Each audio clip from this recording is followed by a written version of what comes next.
The gentleman from Missouri, Mr. Leutkemeyer, who is the vice chairman of this committee, is recognized for 5 minutes. Thank you, Mr. Chairman. Mr. Jaffer, you made some interesting comments, and I appreciate your being here today. You were talking a minute ago with regards to the small businesses and being attacked and the venues for going after the attackers. And I want to focus on the small business because I think you were talking mainly about the government side of this, but I'm going to talk about the small business guys. If you got a small business out here and they get attacked by a hacker, where do they go? Who's a law enforcement agency that they need to go to talk to get some sort of restitution? Is it possible, because I think a comment was made a minute ago with regards to tracking these people down, and if it's a government-sponsored hack, how do you go after something like that? Can you elaborate a little bit on that? Sure. Thank you, Mr. Vice Chairman. You know, the first responder in these circumstances typically is the FBI, and small businesses, large businesses should go to the FBI. The challenge I think we have as a government, though, is, you've got DHS out there talking about its capabilities. You've got FBI.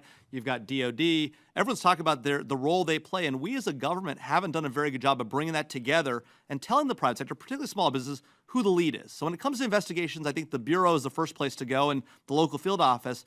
And the FBI is engaged in an effort to, build bridges, but they're typically doing it with large companies, and we need to figure out how to get small businesses, particularly perhaps through small business resource centers like Mrs. Dingle highlighted, and get the FBI and other agencies in with those part of the community to better address their concerns when they're hacked.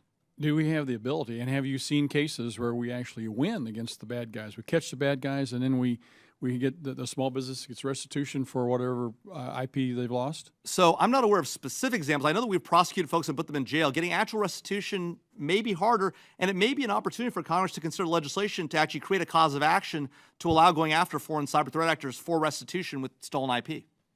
Okay, so right now we're just sort of, because there's limited ability to get restitution, the small business is sitting there basically kind of on its own, in that if it gets hacked, hopefully the information is not such that it's going to drive it out of business. Yeah, one area to think about might be to look at sanctions collections, and look at that as a potential pot of money that's here domestically that might be accessed by small business and other folks that are hacked by foreign nation state actors or foreign companies.